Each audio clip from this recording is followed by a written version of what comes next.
Hey, hello everyone. I just put out a new blog post. It's part of the series I'm doing on the book The Ideal Team Player by Patrick Lencioni. So in the book, as hopefully you've been reading my blog post, he talks about three virtues of an ideal team player. First is humble. We talked about that in the post last week. And hungry is what I covered in the post this week.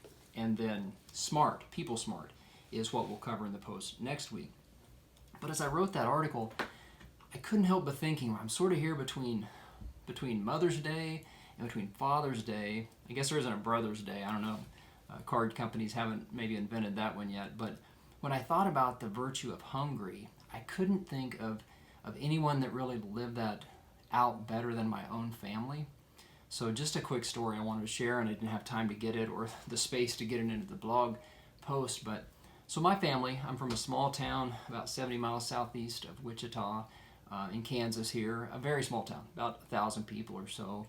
And in 1970, that's the year I was born, my dad had just purchased a blacksmith and welding shop. He'd worked in construction, and he had just gone out on his own, and he purchased this very small blacksmith and welding shop. My brother was about 4 years old, and that summer, my dad, who was just on his own completely with my mom running this business, a horse fell over and crushed his foot. And here he was. He had a problem. He'd bought this business. My family was in a position where I was just a baby, newborn.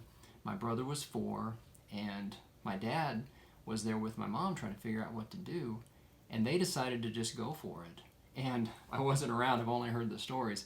But my brother jumped in at 4 years old. He was there helping bring my dad tools and things like that he needed to run the business.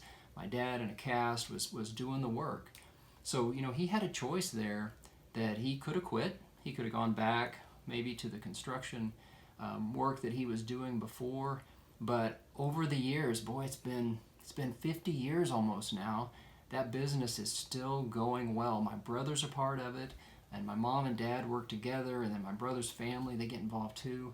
But when I think about someone who's hungry, who's self-motivated for looking for things to do, and really diligent, and they have that grit and the tenacity, they just live that out. And as I said, kind of between Mother's Day, because my mom's a big part of it, and Father's Day coming up, I just couldn't be more proud of my family for what they've done and what they've taught me.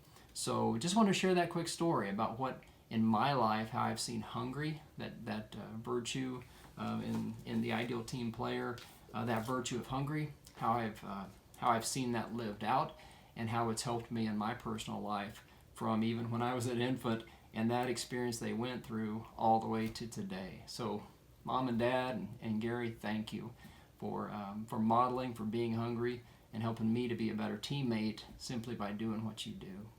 Thanks.